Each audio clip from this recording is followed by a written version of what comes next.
जो आज हम चैप्टर शुरू करेंगे उसका नाम है मेटल्स एंड नॉन मेटल्स। तो चलिए बिना कुछ देरी के क्लास को शुरू करते हैं, आइए। तो बच्चों सबसे पहले हम सीखेंगे कि किन एलिमेंट्स को मेटल कहा जाता है, उनकी क्या पहचान है। तो सबसे पहले हम चैप्टर को शुरू करेंगे बच्चों मेटल से, और मेटल्स के बाद एक इंट्रोडक्शन के बाद हम नॉन मेटल्स की बात करेंगे, और आप देखेंगे कि एक मेटल में और एक नॉन मेटल में क्या डिफरेंस होता है, और चैप्टर को फिर हम शुरू करेंगे, आगे बढ़ाएंगे। राइट, चलिए आइए। तो बच्चों जैसा आपको पता है कि किसी भी एलिमेंट में आमतौर पर दो क्षमताएं यानी दो टेंडेंसी होती है, जिसकी एक टेंडेंसी में एक एलिमेंट अपने एटम से इलेक्ट्रॉन लूज करवाना चाहता है, और एक सिचुएशन में एलिमेंट अपने एटम से इलेक्ट्रॉन गेन करवाना चाहता है। मैं जनरल बात कर रहा हूं, सामान्य बात कर रहा हूं, ठीक है। हमारी नजरों में या तो कोई एटम इलेक्ट्रॉन लूज करना चाहता है या कोई एटम इलेक्ट्रॉन गेन करना चाहता है। राइट, तो जो एलिमेंट्स अपने एटम से इलेक्ट्रॉन लूज करवाना चाहते हैं, ऐसी क्षमता रखते हैं, उन्हीं को मेटल्स कहा जाता है। इतना सिंपल है। मतलब those elements which have tendency to lose one or more electron from their respective atom are metals. Right, चलिए तो डेफिनेशन लिखते हैं बच्चों, सुनो। तो metal, those elements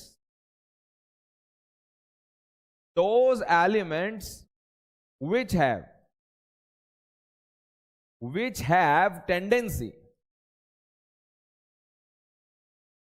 to lose one or more electrons,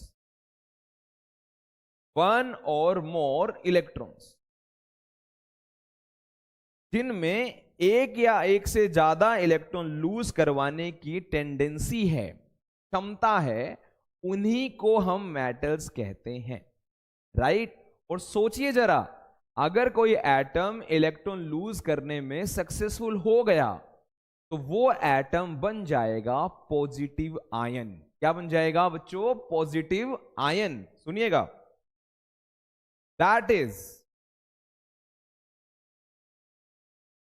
metals form positive ions,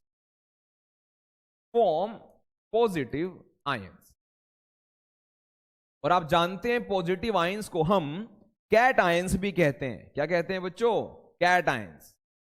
यानी जो metals होते हैं वो पॉजिटिव आयन बनाना चाहते हैं, क्योंकि बच्चों वो इलेक्ट्रॉन लूज करना चाहते हैं, और जो इलेक्ट्रॉन लूज करना चाहते हैं वो आयन ही बनाते हैं, और जो आयन वो बनाएंगे वो पॉजिटिव बनाएंगे। आप सबको पता है कि जब इलेक्ट्रॉन लूज होता है तो एटम पर पॉजिटिव चार्ज आता है, और वो एटम अब आयन बन जाता है, और वो पॉजिटिव आयन है। अंडरस्टूड? उसको कैटायन कहते हैं। राइट, चलिए अब ऐसे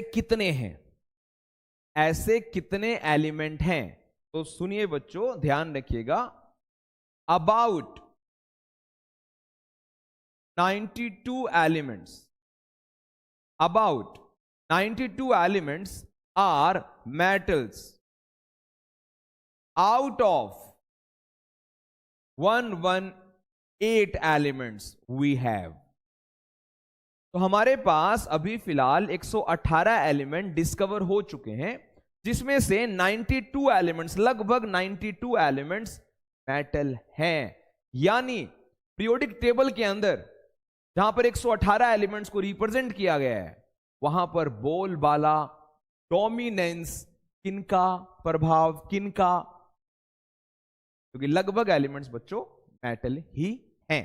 हमारे पास जितने एलिमेंट हैं लगभग सभी मेटल ही हैं। देखो 92 एलिमेंट्स बच्चों, 92 एलिमेंट्स 118 में से मेटल हैं। राइट, तो ये जो चीज है ये आपको पता होना चाहिए बच्चों। इसमें कोई समस्या, कोई दिक्कत होनी ही नहीं चाहिए। राइट, चलो कुछ एग्जाम्पल्स लिखते हैं। आओ कुछ एग्जाम्पल्स लिखते हैं। बहुत सिंपल है, घबराने की जरूरत ही नहीं है यार, बहुत सिंपल एग्जाम्पल। देखिए मेरे पास है जैसे लिथियम, जैसे मेरे पास है बच्चों एल्यूमिनियम, जैसे मेरे पास है कैल्शियम, जैसे मेरे पास है बच्चों आयरन, जैसे मेरे पास है बच्चों सिल्वर, जैसे मेरे पास है बच्चों गोल्ड, जैसे मेरे पास है बच्चों लेड, जैसे मेरे पास है बहुत सारे एलिमेंट, देखो सोडियम, जैसे मेरे पास है बच्चों पोटेशियम। बहुत सारे एलिमेंट्स हैं जो मेटल की श्रेणी में होते हैं। जो बच्चों मेटल की श्रेणी में होते हैं वो आपको ध्यान रखने, राइट। इनमें मैंने जितने भी एलिमेंट लिखे हैं सभी इलेक्ट्रॉन लूज ही करना चाहते हैं, सभी। जैसे आप लिथियम को सोच लीजिए, लिथियम की इलेक्ट्रॉनिक कॉन्फ़िगरेशन होती है 2 1, क्योंकि उसका एटॉमिक नंबर 3 होता है, राइट। 2 1 इसका मतलब उसके आउटर मोस्ट शेल में एक ही इलेक्ट्रॉन है और वो उसको लूज करना चाहता है, इसलिए लिथियम मेटल की श्रेणी में हो, राइट। चलो अब आपको चैप्टर में क्या पढ़ना है? You have your definition, you have your examples, so many examples of metal, right. Now what is the पहचान of a metal, what is the identity of a metal, right. तो एक मेटल को पहचानेंगे कैसे? उसकी फिजिकल प्रॉपर्टीज याद करके। क्या याद करके बच्चों? उसकी फिजिकल प्रॉपर्टीज याद करके हम मेटल की पहचान यहां बिठा सकते हैं, राइट। चलो आओ आगे बढ़ें। अब आपको हम पढ़ाएंगे फिजिकल प्रॉपर्टीज ऑफ मेटल्स। हम आराम आराम से बच्चे लेक्चर सीरीज शुरू किए हैं क्लास 10 का, आराम आराम से ही करेंगे। कोई सिचुएशन ऐसी बनने ही नहीं देंगे जहां पर आपको लगेगा चैप्टर कठिन है, जटिल है, मुश्किल है, नामुमकिन है। ऐसा हो ही नहीं सकता है। आपको बस जो मैं करवा रहा हूं उसको आप पढ़ते रहिए, राइट। कोई समस्या नहीं आने वाली है, ठीक है। चलो आओ। तो बच्चों फिजिकल प्रॉपर्टीज ऑफ मेटल्स का मतलब होता है कि एक मेटल को देखकर, राइट, उसके अपीयरेंस के बेसिस पर हम क्या क्या उसकी पहचान जो है वो लिख सकते हैं, समझ सकते हैं, बता सकते हैं, याद रख सकते हैं, उसकी बातें हम करते हैं, राइट। चलो तो सबसे पहला जो पॉइंट है बच्चों वो हार्डनेस का है। तो आप सबको पता होना चाहिए मेटल्स आम तौर पर हार्ड होते हैं। क्या होते हैं? आम तौर पर हार्ड होते हैं। ध्यान रखिएगा, metals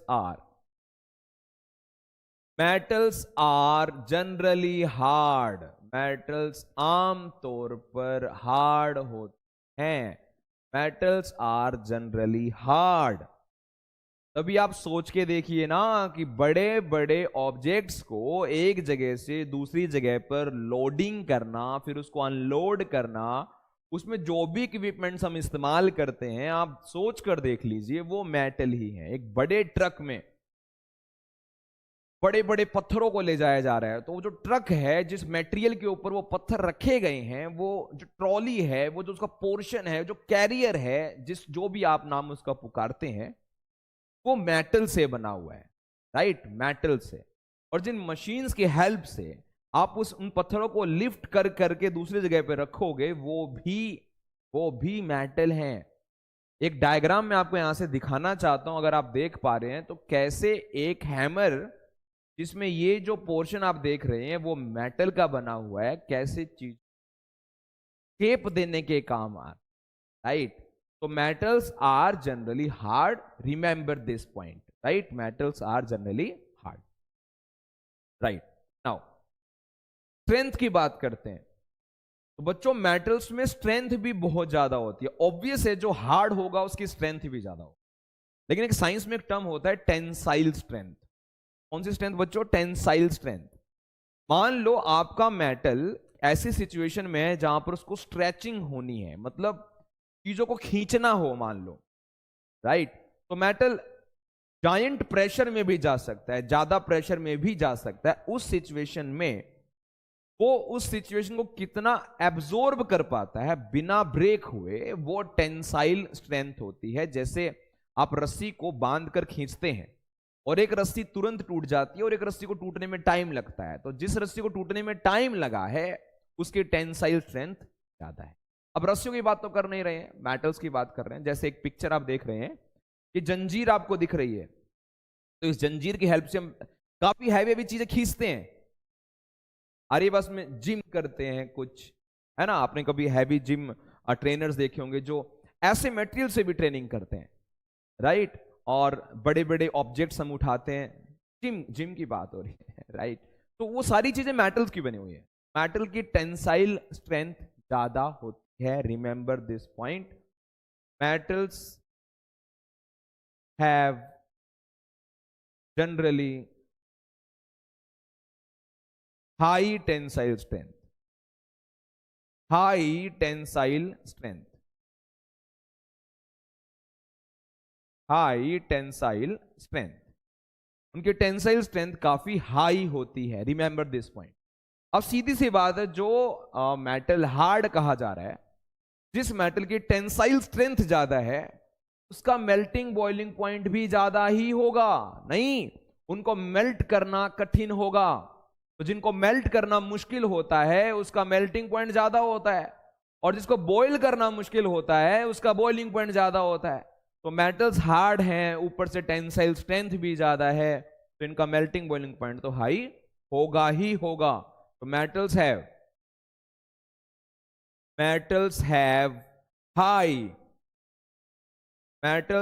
high melting point and boiling point. Metals का मेल्टिंग पॉइंट और बॉइलिंग पॉइंट बच्चों हाई होता है। तो अगर आप देख रहे हैं एक मेटल का लिक्विड फॉर्म आपको दिखाया गया है कि कैसे वो मेल्ट किया गया, अगर आप देख पा रहे हैं कैसे वो मेल्ट किया गया है, तो बहुत ज्यादा टेम्परेचर देना पड़ता है, बहुत ज्यादा हीट देनी पड़ती है।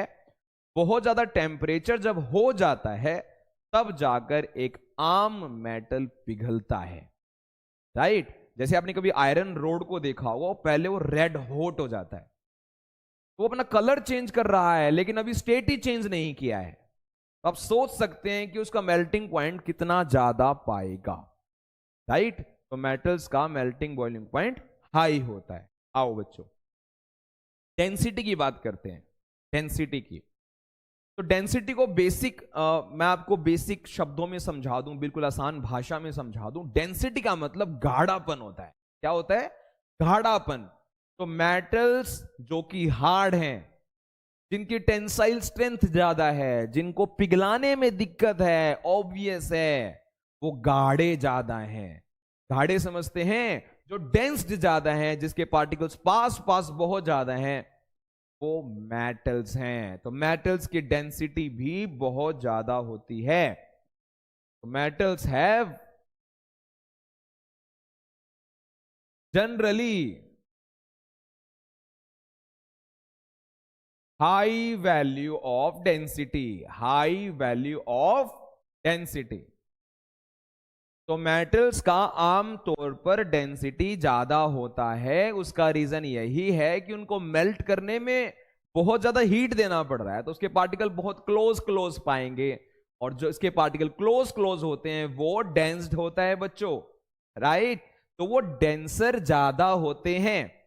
चलो आओ कलर की बात करते हैं। तो बच्चों जो मेटल्स होते हैं वो आपको वैरायटी ऑफ कलर्स में मिल जाएंगे, उसमें कोई शंका ही नहीं है, इतना ऑब्जर्वेशन हर बच्चे का होता है। लेकिन आमतौर पर जो मेटल होता है वो ग्रेइश अपीयरेंस का होता है। कैसी अपीयरेंस का होता है? ग्रेइश अपीयरेंस का होता है, सिल्वर ग्रेइश अपीयरेंस, राइट। कुछ मेटल इससे भिन्न भी होते हैं, जैसे गोल्ड है, सिल्वर है। अब सिल्वर तो काफी ग्रेइश कलर का ही होता है, जैसे गोल्ड है, ठीक है। तो गोल्ड जो है वो कहीं ना कहीं इस कलर के इस जनरलिटी से, मतलब ग्रेइश सिल्वर कलर से काफी अलग होता है। लेकिन अगर आपको लिखना हो तो हम सिंपल लिख सकते हैं। मैं आपको एक वर्ड और दे रहा हूं, metals are generally silvery white in colour. Metals are generally silvery white in colour. यह आपको ध्यान रखना है। आमतौर पर जो मेटल्स होते हैं, metals are generally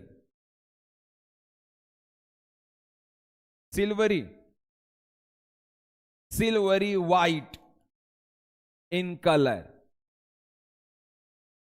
silvery white को बच्चों में कह सकता हूं यार, ग्रेइश की बात हो रही, ग्रे अपीयरेंस होता है, ग्रेइश अपीयरेंस होता है आमतौर पर। मेटल्स का आमतौर पर जो है ग्रेइश अपीयरेंस होता है, silvery white appearance, sorry silvery white appearance होता है। उस हिसाब से आप इसको याद रखिएगा कि मेटल्स को आमतौर पर इन कलर्स में देखा जा सकता है। राइट। जैसे आप ये रोड देख रहे हैं, तो इस तरह का कोई कलर जिसको बोला जा रहा है सिल्वरी व्हाइट कहा जा रहा है, ग्रेइश कहा जा रहा है, इस तरह का वो कलर होता है। राइट। तो मेरे हिसाब से बच्चों कोई समस्या नहीं है, यहां तक आप याद कर लेंगे, डेंसिटी आपको याद हो जाएगी, कलर आपको याद हो जाएगा। अब स्टेट की बात कर लेते हैं, ये तो बहुत सिंपल है यार। जो मेटल हार्ड है, जिसका मेल्टिंग पॉइंट ज्यादा है, टेंसाइल स्ट्रेंथ ज्यादा है, वो सॉलिड ही तो पाएंगे। तो मेटल्स रूम टेम्परेचर पर सॉलिड होते हैं। क्या होते हैं? सॉलिड। तो ध्यान रखिएगा, इनको मेल्ट करने में प्रॉब्लम हो रही है, इसका मतलब ये सॉलिड हैं। Metals have solid state. हमेशा तो नहीं, लेकिन आम सिचुएशंस में, राइट, एट रूम टेम्परेचर। पिघला सकते हैं मेटल को, लेकिन रूम टेम्परेचर पे आपको ये सॉलिड मिलेंगे। And you know what is room temperature? 25 degree Celsius.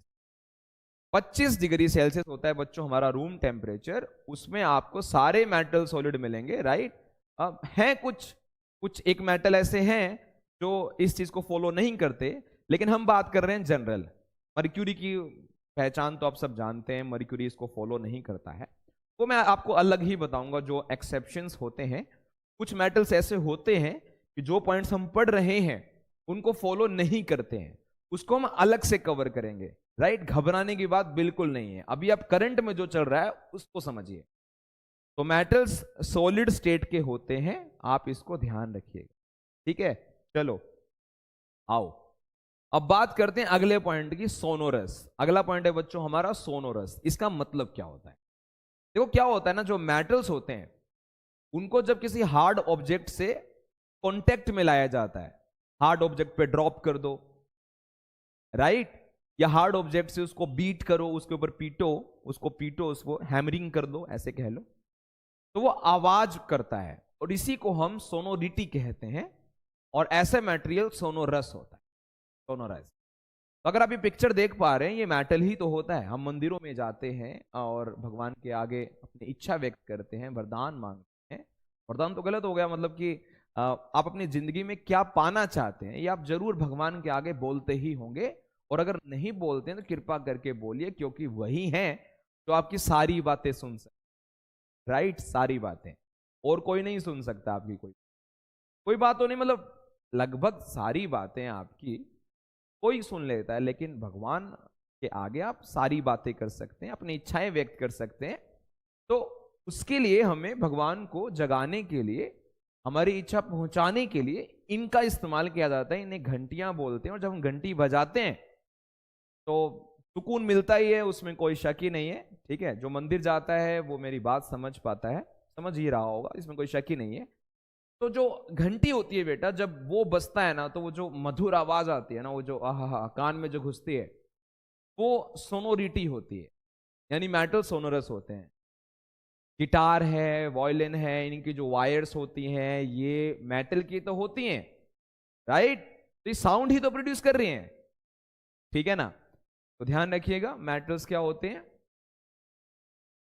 Metals produce sound upon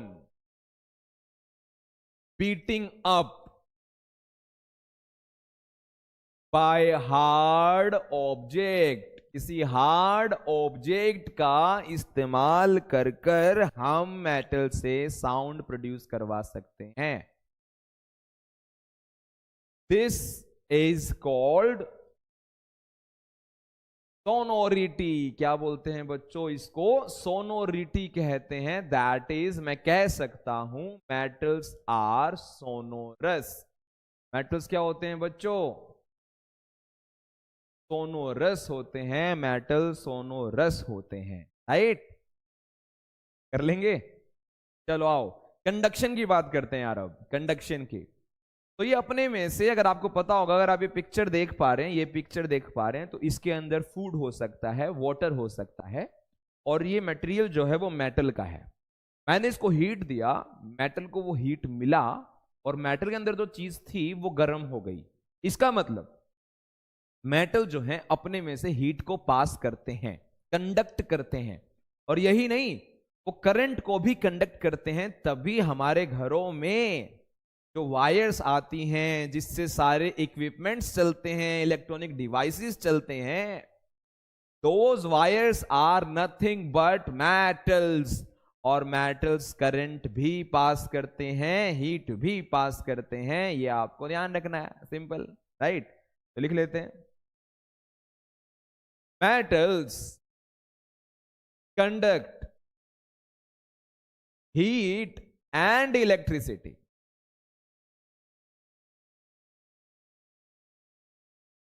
मतलब मैं कह सकता हूं that is they are good conductors, they are good conductors of heat and electricity, heat and electricity. तो heat के और electricity के वो गुड कंडक्टर होते हैं, ये आपको ध्यान रखना है। राइट? हो जाएगा, कोई शंका नहीं, कोई शंका नहीं है। कोई समझ में बात ना आई हो तो आप एक बार वीडियो को पीछे ले जा सकते हैं। हालांकि मुझे लगता नहीं ऐसा कुछ है कि बच्चों को समझ में नहीं आया होगा। राइट? चलो आओ अगली बात करते हैं बच्चों। अगला पॉइंट है मैलिएबिलिटी। अब ये मैलिएबिलिटी क्या होती है? मैलिएबिलिटी मतलब मैलिएबल होने की क्षमता। अब ये मैलिएबल होना क्या होता है सर? बेटा जब आप किसी मेटल को पीटते हैं और वो एक थिन शीट में कन्वर्ट होता है, मतलब शीट्स में कन्वर्ट होता है मेटल, तो हम कहते हैं कि अरे ये तो मैलिएबिलिटी है, अरे ये ऑब्जेक्ट तो मैलिएबल है, जिसको आप शीट्स में कन्वर्ट कर सकते। हार्ड ऑब्जेक्ट से पीट कर किसी ऑब्जेक्ट को शीट में कन्वर्ट कर सकते हैं, दैट इज मैलिएबिलिटी। और ऐसे ऑब्जेक्ट मैलिएबल होते हैं, शीट बनने लायक। जैसे एग्जांपल एरोप्लेन है, उसके पार्ट्स होते हैं वो शीट टाइप ही होते हैं। कोई व्हीकल इमेजिन कर लिए, उसके डोर हैं, कैबिनेट्स हैं, कुछ भी है, मेटल के शीट्स ही होते हैं। कि आम इंडियन घरों में गेहूं को जब स्टोर किया जाता है, जिस टैंक में उसको स्टोर करते हैं, जो स्टोरेज होता है मेटल का ही होता है और वो शीट ही होती हैं। राइट? किसी घर में सिलेंड्रिकल है, किसी घर में क्यूबॉइडल है, इतना ही डिफरेंस है, वो भी मेटल की शीट्स ही हैं। राइट? डोर लॉक करते हैं आप, तो लॉक करने के लिए जो कुंडी होती है या जो लॉकिंग मैकेनिज्म होता है वो मेटल की शीट्स ही होती हैं बच्चे। जो मेन गेट होता है मेटल का बना होता है, वो एक शीट ही तो होती है। राइट? तो मैलिएबिलिटी क्या होती है? ध्यान रखिएगा, मैलिएबिलिटी होती है metals have tendency to become thin sheets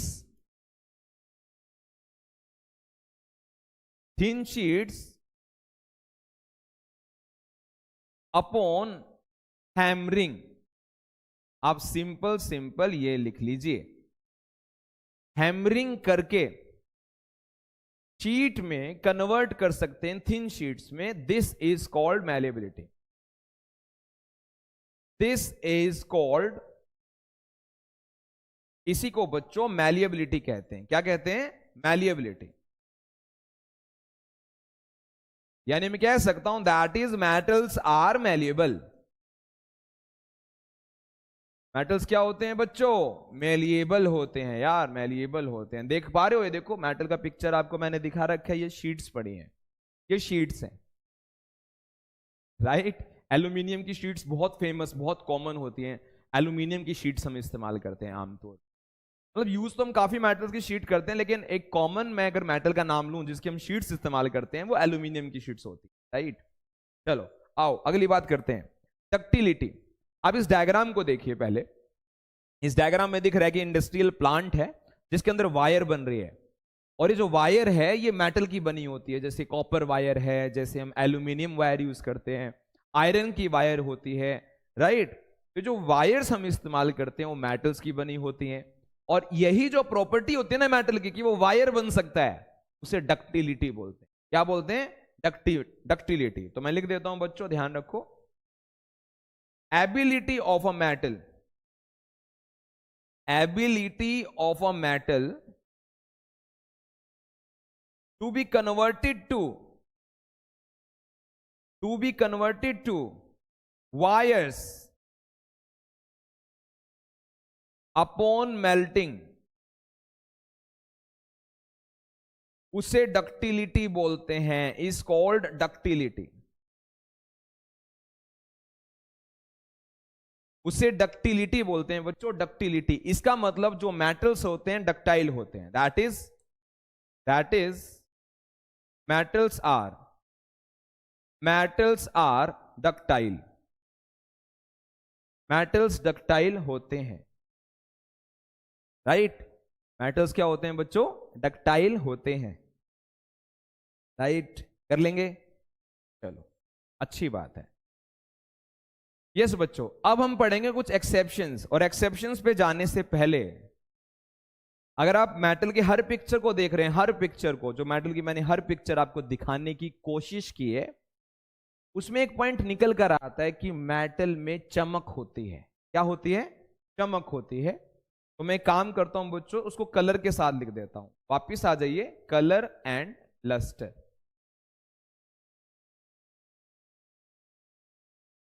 तो ध्यान रखिएगा, metals have shiny appearance. Metals का बच्चों कैसा अपीयरेंस होता है? शाइनी अपीयरेंस होता है। दैट इज दे आर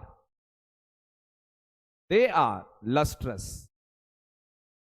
क्या होते हैं बच्चों? वो लस्ट्रस होते हैं। मेटल्स का शाइनी अपीयरेंस होता है, शाइनी अपीयरेंस होता है। आप किसी भी मेटल को इमेजिन कर लीजिए, जो भी मेटल आपने देखा हो, and that have a shiny appearance, that is metal have lustrous nature, metal have lustrous nature, they have luster, उनमें चमक होती है, राइट।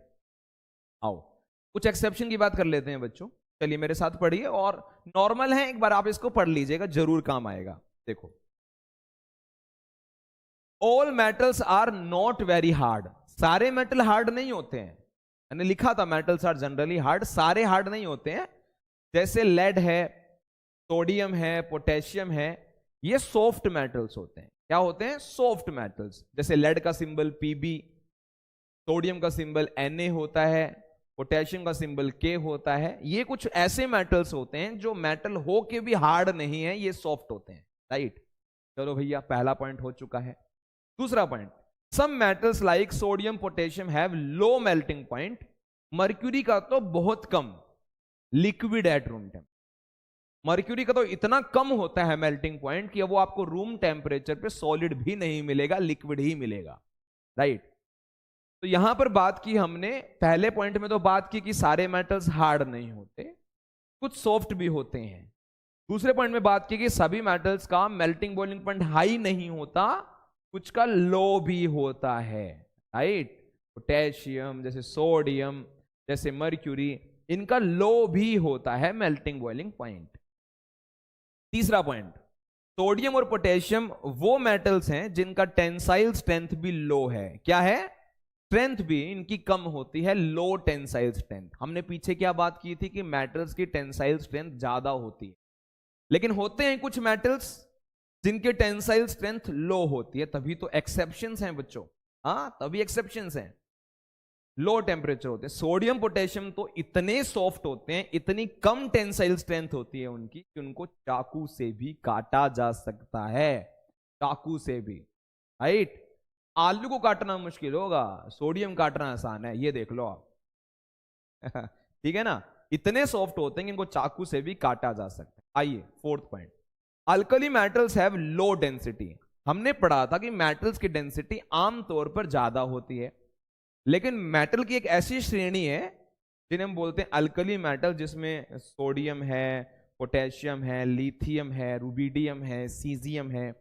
ये ऐसे मेटल्स होते हैं जो लो डेंसिटी रखते हैं, जिनकी डेंसिटी बच्चों कम होती है। हमने पढ़ा था मेटल्स की डेंसिटी ज्यादा होती है, लेकिन हैं कुछ मेटल्स जिनकी डेंसिटी कम होती है भैया, तभी तो एक्सेप्शंस हैं, राइट। तो डेंसिटी वाले पॉइंट में भी खामी है यार। कुछ एग्जाम्पल्स ऐसे हैं तो उस पॉइंट को फॉलो नहीं करते हैं। आगे आओ, फिफ्थ, मर्क्यूरी आपको रूम टेम्परेचर पे लिक्विड मिलेगा, बाकी सारे मेटल आपको सॉलिड मिलेंगे।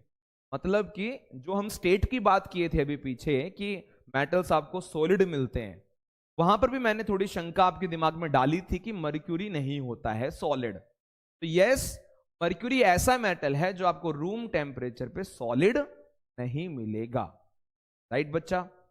चलो इसका स्क्रीनशॉट ले सकते हैं आप, आगे आ जाओ।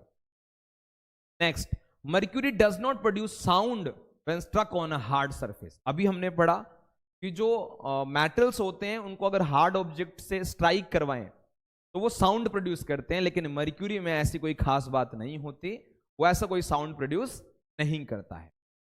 अगला पॉइंट देख लो बच्चों, there are some metals, zinc है, मर्क्यूरी है, कुछ एग्जांपल्स ऐसे हैं जो ना ही शीट में कन्वर्ट हो सकते हैं, ना ही इनकी वायर बन सकती है, ना ही ये मैलिएबल होते हैं, ना ही ये डक्टाइल होते हैं। अभी हमने पढ़ा था कि मेटल्स जो होते हैं आमतौर पर मैलिएबल होते हैं, डक्टाइल होते हैं कि नहीं होते हैं, लेकिन होते हैं कुछ एग्जाम्पल मेटल के ऐसे जो नहीं है यार मैलिएबल, जो नहीं है डक्टाइल।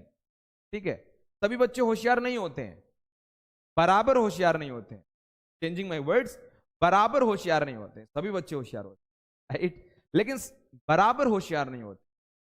वैसे ये मेटल्स भी हैं, सभी मेटल्स एक जैसे नहीं है ना। आमतौर पर एक आम भीड़ जो है मेटल की एक जैसी है, लेकिन उनमें है कुछ मेंबर ऐसे जो पॉइंट्स फॉलो नहीं करते हैं यार।